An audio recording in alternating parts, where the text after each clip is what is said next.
Hey, hello, howdy, how's it going? My name is Melanie, and today I'm really excited to be doing a start to finish, very beginning to very end, step-by-step guide on how to self-publish your book.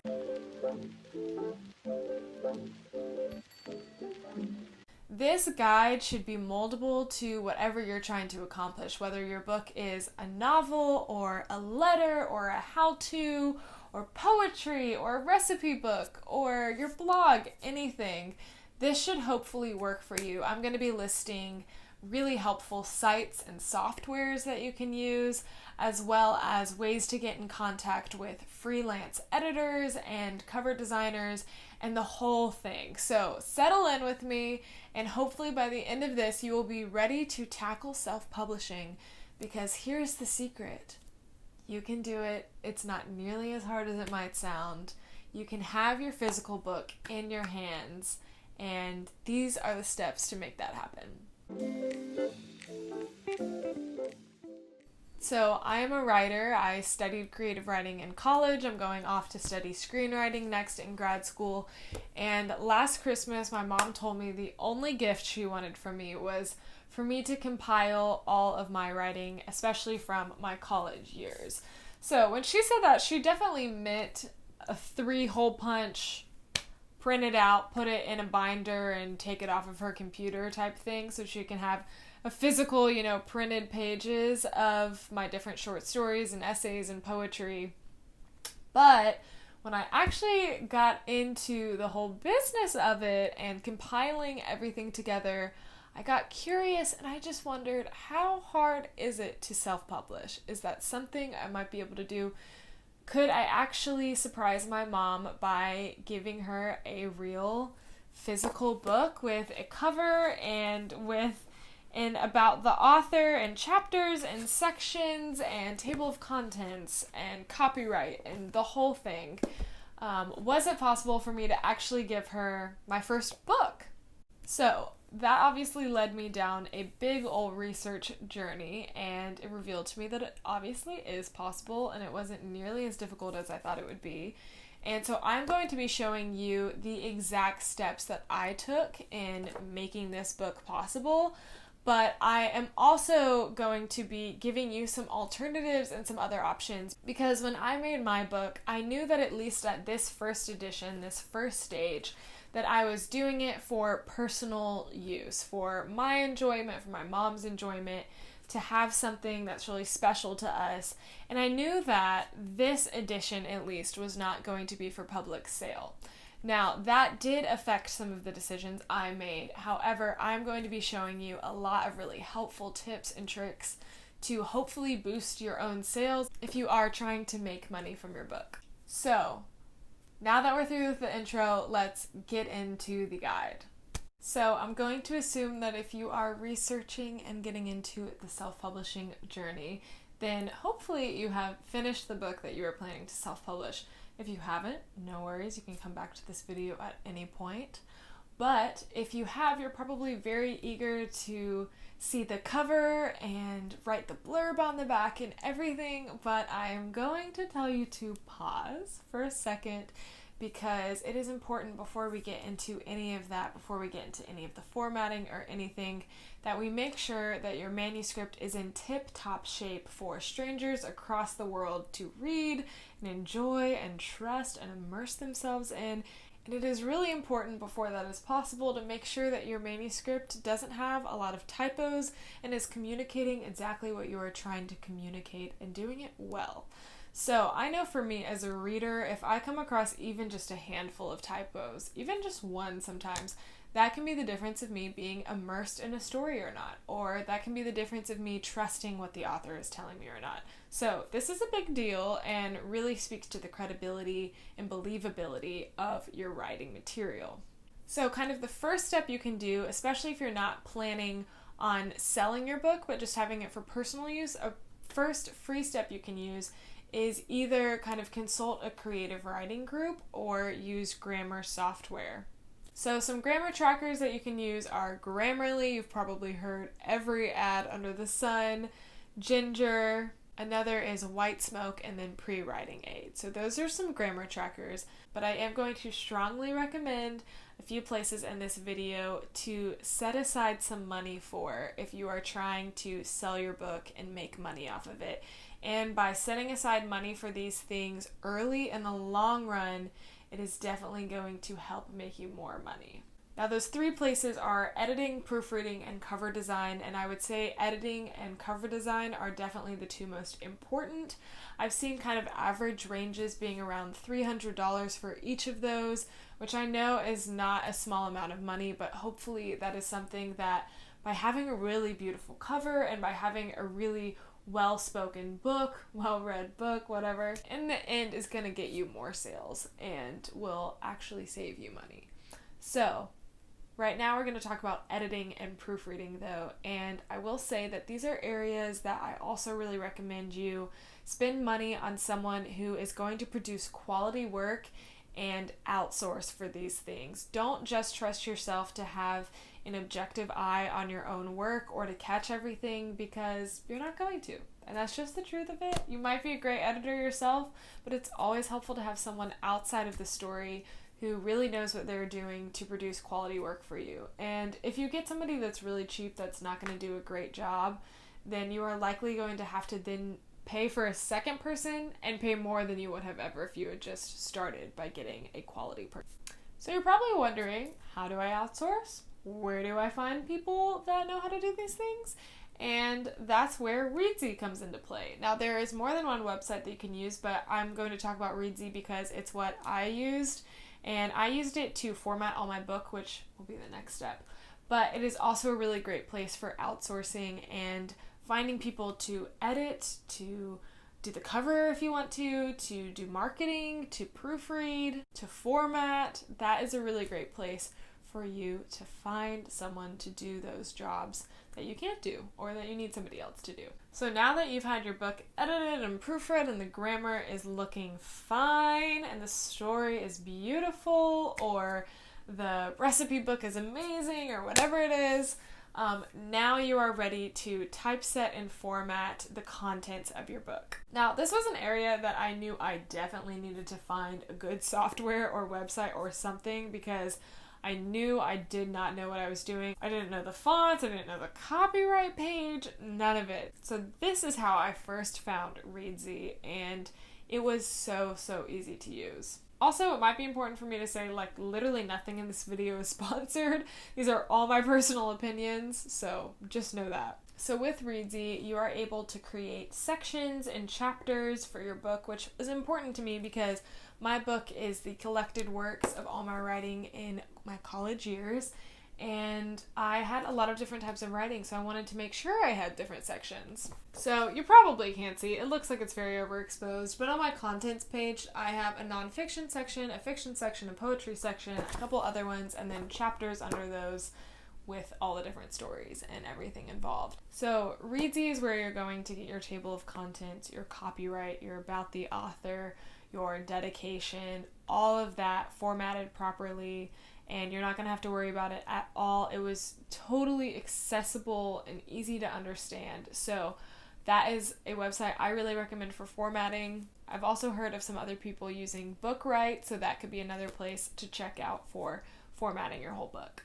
So now your book is beautiful to read, both in sentence structure and in all its formatting. So the next thing to do, now that we've got the inside all cleaned up and looking beautiful, is to work on the cover. Now, the cover is no small thing, which is why this is going to be the other place that I do recommend, unless you have some incredible graphic design background or something, which I have a little bit of a graphic design background and this was totally outside of my skill set. This is another place though that I'm going to recommend you put some money aside and you pay someone to do your cover.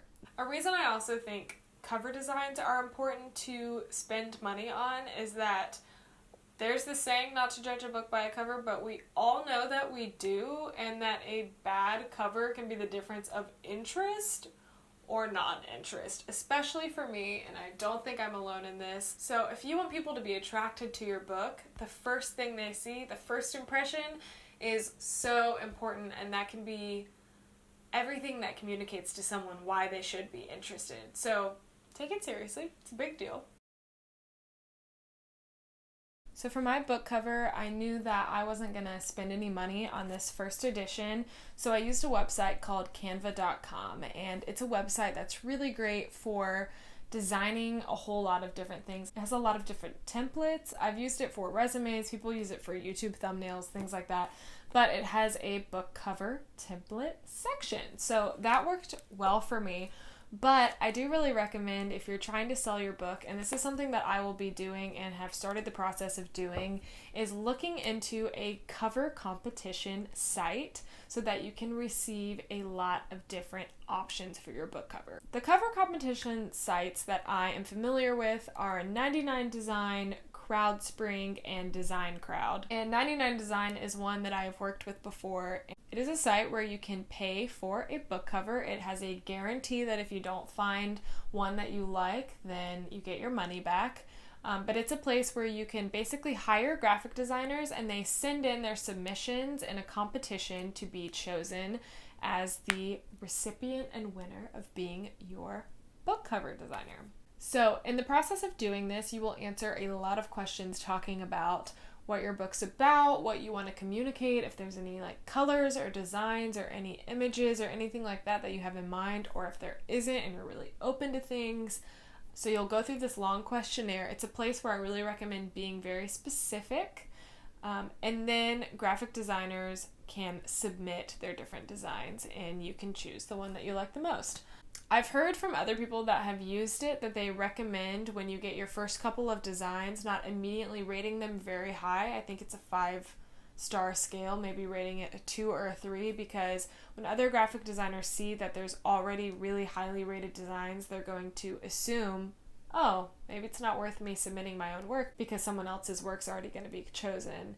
Which, for you, that might not actually be what you're thinking, because you were trying to appease that person or make somebody feel good or whatever. But this is a really personal and important process, and it's worth being picky. It's worth knowing what you really love. It's worth kind of fighting for what you want. So you want a lot of different options, and when you choose the one that you do like the best, you still have the flexibility to tweak it a little bit with the graphic designer. So now that you have got your book looking beautiful on the outside, beautiful on the inside, it is now time to go to the final step. How thrilling! And that is actually choosing what publisher, press, whatever you want to use to self-publish your book. There are a lot of different options, surprisingly, so this is a place where you will want to figure out which one is best for you, but I am obviously going to walk you through a couple different ones. So I used Barnes & Noble Press, and Barnes & Noble Press, I would say, maybe is the second most popular under Kindle Direct Publishing. These are kind of the two big kahunas in the self-publishing world, but I personally chose Barnes & Noble Press just because I felt like the website was really understandable for me, and I wanted to make sure that I could have a physical book in my hands by Christmas, which is a really tight deadline, and with Barnes & Noble I knew I could do that, so that was really important to me. But I've also heard great things about Kindle Direct Publishing, and they both have their benefits. So you're going to have to weigh those, but I'll walk you through kind of a detailed thing of Barnes & Noble Press, but also share with you some of the benefits of Kindle Direct Publishing, because they have a lot of them. So with Barnes & Noble Press, this is, I guess, only an option for people in the USA, so maybe consider Kindle if you're out of the USA. But I am in it, and if you self-publish with them, your book is promised to be on the Barnes & Noble website within 3 days, which is very fast. And the process is honestly painless. So when you get to the website, you're going to pick your format, which is print or ebook. You're going to pick hardcover or softcover. You're going to choose the dimensions of your book. It gives you specific options. In that process, I recommend looking at the books that you kind of imagine to be similar to yours and seeing how big they are, because I actually made mine a little bit too big. This would be a really great size for a hardcover, but it's a little bit too big, in my opinion, for a paperback. So next time, I'm going to make it a little bit smaller. This is also where you choose what kind of paper you want to use, and you go through all those details. And then once you figure that out, you upload the files and the cover. And I thought that was going to be really difficult and that I was going to screw it up, and I didn't, and it wasn't. So you can do that. Once you do that, it has to get approved. I think Barnes & Noble says that could take a couple days, but for me, I think it only took like 2 hours. And then once it's approved, you are able to buy it personally. But then if you are doing it to be sold on Barnes & Noble's website as well, that can take a couple of days. But you also need to be a verified vendor. And to do that, you just need to send them your taxpayer and bank information so that they can actually give you the money that you make. So the royalty rates for Barnes & Noble, which is what determines how much money you make from each book sale, is between 40% and 65% of the book. So if your book is over $2.99, you get 65% royalties, which is comparable and competitive with most other printing companies. So royalties are obviously something to be considering when you are trying to figure out how much to price your book at. There's going to be a certain amount of money that it costs Barnes & Noble to make the book, and then kind of on top of that is where you can start making money. For mine, it cost $4.66. So when I bought it just for myself and it wasn't on Barnes & Noble's website, I only paid how much it cost Barnes & Noble to make it, which was $4.66 plus $5 shipping. So it ended up being a pretty reasonable Christmas gift price for my mom. So now that I have given my personal experience with Barnes & Noble Press, I'm going to talk about Kindle Direct Publishing, which I think is really important to talk about because it's the most popular way to self-publish, and it constitutes 40% of all digital published books, which is no small number, and it makes a lot of sense because it works directly, obviously, with Kindle and Amazon, which is where your book will be placed if you use Kindle Direct Publishing, which is a big deal. So your book will be possible to purchase on Amazon, or if it's an ebook, get on your Kindle. And there are some benefits and some promotional materials that go in with this that are really nice. Some of those kind of include price drops and different things like that. But two of the main ones are that your book is offered in Kindle Unlimited and Kindle Owner's Lending Library. It's quite the tongue tire. For those that aren't familiar with Kindle products, it's an e-reader, and Kindle Unlimited is a subscription that is popular that you can pay $10 for and have access to this large library of books where you can receive 10 of them each month. So your book is placed in that large library, which is a big draw and something definitely to consider. Now, the royalty rates for Kindle Direct Publishing are competitive, and they are 35% for books that are priced $2.99 or less, which is going to be a lot of those ebooks, and then 70% for books priced $2.99 to $9.99. So there's obviously a big draw to Kindle Direct Publishing as well with Barnes & Noble Press, and there's a lot of reasons to look at some smaller print companies as well. Something that is nice about Barnes & Noble Press and Kindle that I will mention is that both of them pay for your ISBN, and an ISBN is this little code, I don't know if you can see, on your barcode that basically makes your book purchasable. Not all self-publishing companies are going to provide that, in which case you'll have to purchase one, and that I think can cost around $100 or a little bit less. At least that's the price I've seen a fellow self-published author pay. Well, I'm sorry I had to change to my phone being my microphone at the end of this because my microphone died and ran out of storage because I've been filming for so long, but hopefully this guide was helpful. It should walk you through all the steps. Hopefully you found a lot of websites or softwares or outsourcing or whatever it is to use in your own self-publishing journey, and you feel now capable because you are. This is possible for you to achieve. This is possible for whatever you're trying to do with your book, whatever type of book you have. I hope you know that you can do it, and I didn't think I could do it, and I was amazed to find out that I could, and that means that you can too, because I really had no idea what I was doing. So thanks for sitting with me through this whole thing. I would love to hear what your different books are about, whatever that is, in the comments, or if you have self-published a book, share it with us. I would love to check it out, and in the future, if I ever do print my book. It is The Red-Headed Lass and the Seafaring Man. So keep an eye out for it in who knows when. So anyways, it's time for me to go. It's actually time for me to go to bed because it's really late. But if you like this video, let me know you did with a like, and subscribe if you're interested in more writing and book and all of that type of material, because trust me, that kind of exudes from who I am as a person, as well as traveling and college and education and a whole lot of things. I'd love to have you a part of this community. I'd love to be pals with you. So thank you so much. I'll see you later. Goodbye!